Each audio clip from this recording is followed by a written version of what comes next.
میرا نام حسنین علی ہے اور میرا تعلق شعبہ آئی ٹی سے ہے. میرا امیر اہل سنت سے یہ ایک سوال یہ ہے کہ کیا گروپ چیٹ کے تھرو نکاح ہو جاتا ہے؟ ایک مجلس نہیں ہوئی، دو مسلمان گواہ ہوں اس کی موجودگی میں، وہ ایک کی مجلس یعنی ایک ہی بیٹھک میں، ایک ہی گیدرنگ میں وہ ایجاب و قبول نکاح، ایجاب و قبول کا ہی نام ہے.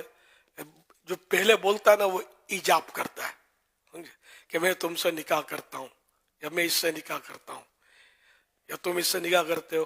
تو یہ کہا نا، یہ اس نے ہاں کہا، تو خیر یہاں کا ہی تو قبول ہوا.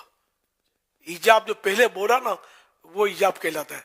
جیسے دولہا دلہن دونوں بیٹھ کر بھی دو مسلمان گواہوں کے سامنے، یا ایک مرد مسلمان، دو مسلمان عورتیں، ان کی موجودگی میں خود بھی آپس میں نکاح کر سکتے ہیں اس طرح ایجاب و قبول. ہاں وہ اندر دوسری شرائطوں کف کے مسائل ہیں اس کے، پھر وہ الگ مسائل ہیں، ہوں مسلمان وغیرہ.